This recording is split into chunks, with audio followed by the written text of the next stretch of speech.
嗨，大家好，我是坦平树。今天是2025年3月2号。这一期咱们聊一聊特斯拉的自动驾驶。2月25号，星期二，特斯拉在中国推出城市道路自动辅助驾驶功能。但是特斯拉在中国推出这个与美国版的全自动驾驶 FSD 功能仍有差距。经过几天的更新试用，有不同的用户和网友反馈，似乎特斯拉 FSD 跟预期中还有一些差距至少这1个星期过去了，目前对 FSD 的好评似乎也没有那么多。今天这个联合早报刊登一篇文章，叫特斯拉 FSD 入华水土不服，就打了个问号，就言下之意这个目前 FSD 的表现似乎不尽如人意。我们看看联合早报它是怎么说的。他说美国电动车企业领头羊特斯拉在中国推出自动驾驶 FSD 系统更新，标志着备受期待的 FSD 功能终于正式进入中国市场。但不少中国用户似乎对这个全新系统的表现不太满意。特斯拉星期二就2月25号说无预警地，就没有任何通知的向中国车主推出系统更新时，不少车主跃跃一试，期待能体验到 FSD 这一尖端技术，但他们满怀期待的心情很快被浇了一桶冷水，因为特斯拉推出的系统更新仅对增强版自动辅助驾驶系统进行了优化，而非创始人马斯克口中比人类司机安全10倍的 FSD 功能。这个文章说根据特斯拉中国官网信息，此次更新的新增功能包括交通信号识别、导航辅助、智能变道等功能，同时还能让摄像头识别驾驶员注意力情况。那么这个功能，这种新增的功能与美国的满血版 FSD 相比，那相距甚远了。咱们通过视频，通过很多在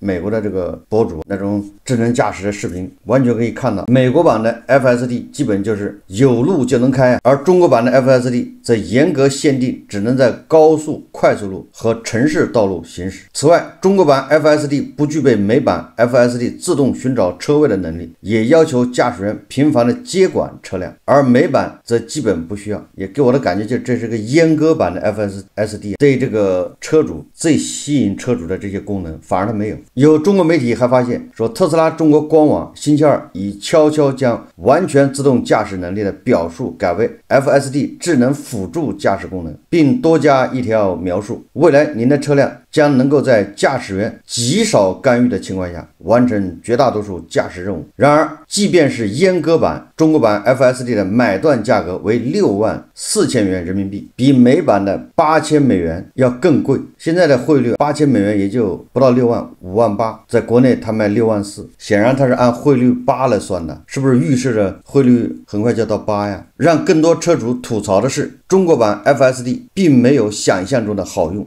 许多方面仍急需优化。水土不服的美国司机，这 FSD 是美国司机。特斯拉中国版 FSD 推出后，不少用户和媒体纷纷展开评测，这些评测都得出相同的结论，即特斯拉 FSD 在大多数情况下能流畅运行，但他认识一名水土不服的美国司机，他说，例如凤凰车研所使用的 FSD 在北京道路行驶80公里后，总结到特斯拉 FSD 展现出自信的驾驶风格，能稳健过弯并穿越复杂的路口，但这不意味着他驾驶鲁莽，反而极其尊重行人路权，也能严格恪守交通规则。凤凰车研所形容特斯拉 FSD 很懂开车，但他不懂中国，犹如球技了得却不懂人情世故的外籍教练。这个形容还挺有意思。球技再好，但是你来了不会敬酒，那也够呛上桌了不知道自己坐在什么位置，后备箱里不整点什么米面粮油劳保用品，那是得不到尊重的。评测指出说，特斯拉 FSD 有时会过度礼让行人或车辆，在交叉路口表现得不知所措，他引以为傲的规规矩矩，似乎很难适应北京交通勇敢者先行的文化。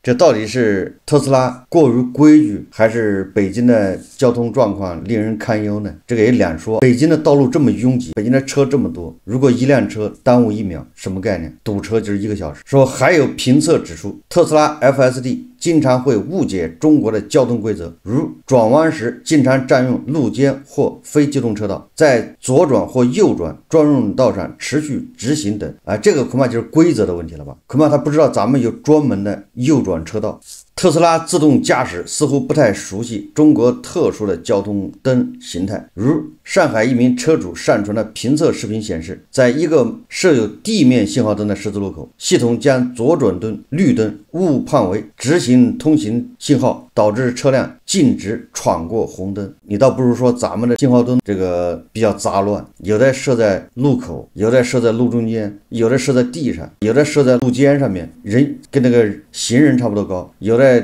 吊在半空中。就像老胡所说的复杂中国啊，有的信号灯读秒，有的信号灯不读秒，有的信号灯中间还加个黄灯，有的不加黄灯。这个能不能统一一下？什么时候规则啊给它一致？信号灯这个系统比较紊乱。中国汽车测试平台懂车帝对比特斯拉、理想汽车和华为问界3款驾驶系统的测试结果显示，特斯拉在行驶过程中需驾驶员干预24次，并收到34次违规提示，远高于理想的9次干预、14次违规和问界的12次干预、14次违规。在最极端的案例中，甚至有车主因特斯拉 FSD 判断失误被扣12分，被吊销驾照。那这个特斯拉会不会赔偿呢？说中国知名汽车部落就是 UP 主这个陈震说，上传一则特斯拉 FSD 评测视频，显示他手里握着7张罚单，违规的缘由包括走自行车道、压实线、转弯车道、直行等。中国的交通法规和道路环境与美国有着显著差异，道路上大量的快递员和外卖骑手，以及公交专用道、导流岛等中国独有的道路元素。环岛，其实你到一个陌生的地方要转环岛的时候，那简直是一场灾难了。有的环岛就4个路口还好记一点，有的环岛偏偏中间来一个斜路口，有5个、6个的、7个的。对外地司机来说啊，这就是一场考验了。这些情况都让这名初来乍到的美国司机难以适应。事实上，马斯克早就意识到特斯拉 FSD 在中国会有水土不服的问题。他此前在财报会议上坦诚，目前特斯拉还无法解决公交车道的问题。不少车主反映，特斯拉 FSD 经常会让汽车驶上公交车道，让车主吃了不少罚单。然而，特斯拉似乎没有解决方案。自驾模型的训练高度依赖海量的驾驶数据，但中国禁止特斯拉将汽车收集到的驾驶和地图数据传至海外。美国也禁止特斯拉在中国训练 FSD 模型。受限于中美两国的技术壁垒，特斯拉只能通过互联网上的道路视频构建出一个模拟环境，对 FSD 进行训练。这相当于让一个美国司机通过看视频来学怎么在中国开车。这个说实话也难为这个特斯拉了。由于中美两国在这一块的保护，你在中国的海量的数据你不能拿到美国去，然后美国也要求呢，你的技术你不能拿到中国去训练。那你说马斯克还能怎么样呢？通过看视频来训练。首批评测暴露出的本地化不足、交规适应性差等硬伤，正是源自于特斯拉 FSD 缺乏对中国实际道路环境的理解，让它难以应对更加复杂的路况。特斯拉推出中国版 FSD 当天，公司每股隔夜暴跌超 8%。 截至星期五2月28日，特斯拉过去一周已跳水逾 20%， 股价跌破300多美元至280美元。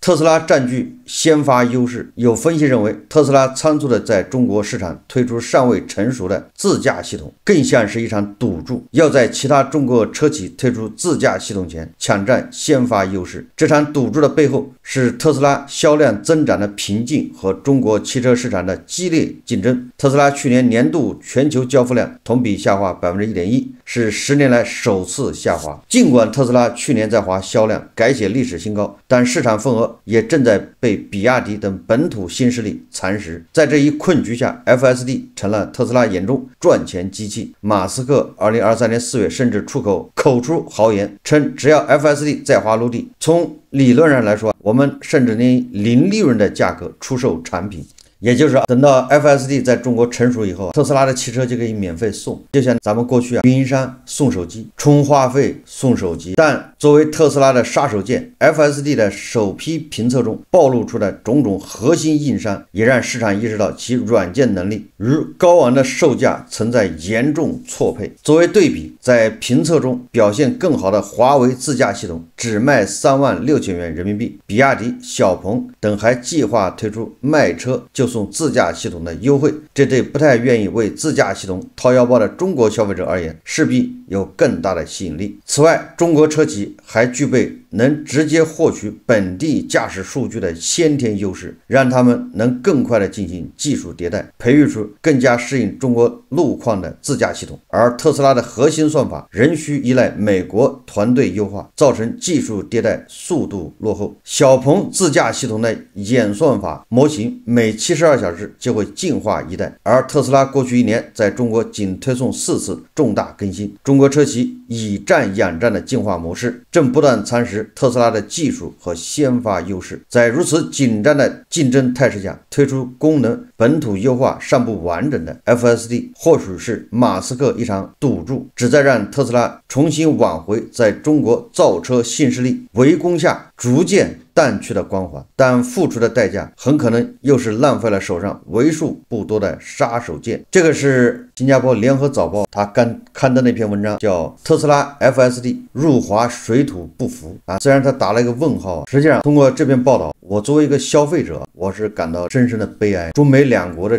各种原因导致的是企业受损，是消费者受损。作为特斯拉，如果没有两国政府这种限制，那么它的 FSD 表现的会更好，它的水土不服这个现象就会极大的克服。所以这对企业来说是个重大损失。特斯拉你的算法再好，你的FSD 这种智能驾驶模式再好，你缺乏海量数据，你只能通过视频去训练，这个效果非常差。很多中国本土企业它就有了优势，因为它有海量的数据。它虽然算法、智能驾驶模式或者是它的算力、它的硬件比不上特斯拉，但是人家有海量数据的优势，不仅会弥补与特斯拉之间的差距，甚至在国内道路使用有可能会超越特斯拉的这个体验。所以对特斯拉来说，那这个肯定叫风箱里的老鼠两头受气。那对咱们国产的新能源汽车的智能驾驶，它的优势恐怕也仅限于国内，它出国以后它也会遇到特斯拉一样的问题。所以说来说去还是我们消费者吃亏。作为国内的消费者，你没有办法享受体验特斯拉就是 FSD 在美国的那种驾驶状况和体验，而你用国内的这个智能驾驶恐怕还得要小心，因为毕竟它的算力、它的硬件、它的智能驾驶模式都让你不踏实所以对个人消费者来说是个损失，对整个智能驾驶行业也是个损失。所以我以前就说美国还有这个国家之间这种对科技的限制，实际上受损的是这个行业，是消费者。所谓的特斯拉 FSD 入华水土不服，这个它的根本问题恐怕很难解决，也就是双方政府在这一块，一个是它的算法、它的算力、它的技术不能拿到中国来用，一个是咱们的数据你不能拿到美国去训练，这个矛盾恐怕无解，至少暂时很难解开。那在这种条件下，我认为特斯拉的 FSD 恐怕在国内那就一直会表现平平。对我们消费者来说，那就是相当于我们从2个残疾人里面选一个正常一点的，2个矮子里面挑一个稍微高一点的，咱们就接着用。但是驾驶就涉及安全了，人命关天，人生命只有一次，不能拿这个开玩笑。我看有媒体报道说这个自动驾驶它需要你及时干预，因为我没有试过说你的方向盘必须要放在方向盘上，如果你手不放在方向盘上，它要监测到了，那马上在几次违规以后，这个系统会取消你这个叫辅助驾驶的权限，你就用不了这功能了。给人的感觉特斯拉的 FSD 目前的表现恐怕还比不上那个萝卜快跑，比百度恐怕还差点。不是我们就可以高兴了？其实不是，因为你国内的新能源汽车，国内的智驾，你也面临着走出国门、拓展海外市场的这个困境呢。别的国家的数据也不可能让你拿到中国来训练，这个涉及国家安全了。你的技术，国家也恐怕不允许你到海外去训练，但是也有可能允许也有可能跟美国政府学，不允许。那你说中国所有的车企面临的跟特斯拉是一样的困境，所以我说这是一个行业的悲哀联合早报他也说了一下特斯拉近期的销量和股价走势。联合早报的意思是为了应对特斯拉销量下滑，为了应对它的这个股价下跌，马斯克匆忙在中国推出 FSD 准备搏一把。但是关于特斯拉的这个销量下滑和股价下跌恐怕另有原因，这个是联合早报他并没有详细去说的。什么原因？那就是随着特朗普的上台，对吧，开启他第43届总统之旅，伴随而来的是叫一字并肩王马斯克，似乎马斯克也随之上台执政。马斯克是无冕之王。在美国政府提交给法院的这个说明文件里面，马斯克是没有职务的，他是总统的顾问。大家也看到了啊，前2天啊，特朗普召开的美国内阁会议，副总统、国务卿、财政部长、国防部长等等那么多人坐在一张桌子上面，马斯克他获得了叫列席会议的权利，他坐在旁边，就是他坐不到桌子跟前，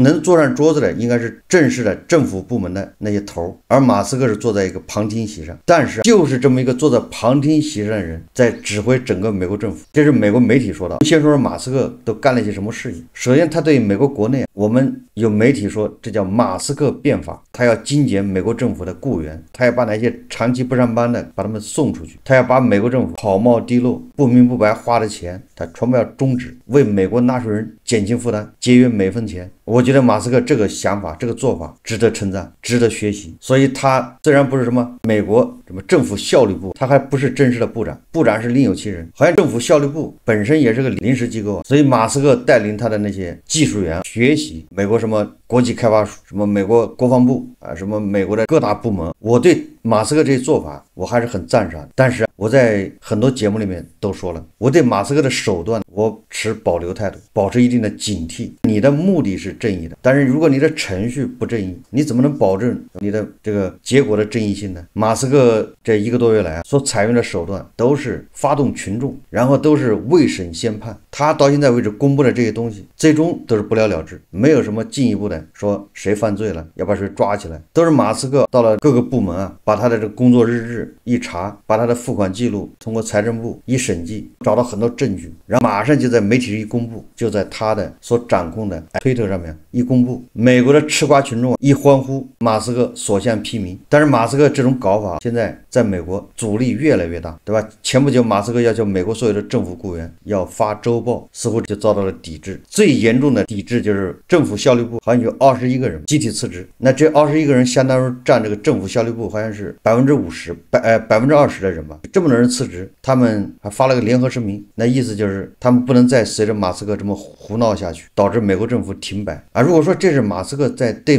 美国内部采取的措施，那我们还可以理解，因为这是内政，美国人还没说啥，你说那么多有什么用？美国人愿意，对吧？作为一个外人，你只能说是看热闹吃瓜。但是马斯克对外，尤其是对乌克兰、对欧洲，这个做法确实让人警惕。当然作为那些川粉来说，马斯克做什么都是对的，但是我觉得我告诉你，这个要警惕。首先马斯克不停的攻击这个泽连斯基，跟胡锡进一样，激进各种嘲笑之能事啊，打压污蔑泽连斯基，这个我是不能接受的。2月28号发生了泽连斯基舌战特朗普和万斯，对吧？在这之后，我看全世界啊，各大媒体都纷纷在指责特朗普和万斯，那就连很多黄俄、很多正能量好像都看不下去了，对吧？连胡锡进老师都收起了往日逮到泽连斯基就讽刺、就污蔑这个一贯做法。结果你看这个马斯克啊，他在社交平台 X 上表示说，泽连斯基毁掉了自己在美国人眼中的形象。实际上3月1号说，美国民众在纽约一家特斯拉经销商这个店外集会，示威者高举写着抵制特斯拉、把马斯克送到太空等字样的示威牌，高喊泽连斯基是英雄，以表示对乌克兰总统泽连斯基的支持。马斯克啊还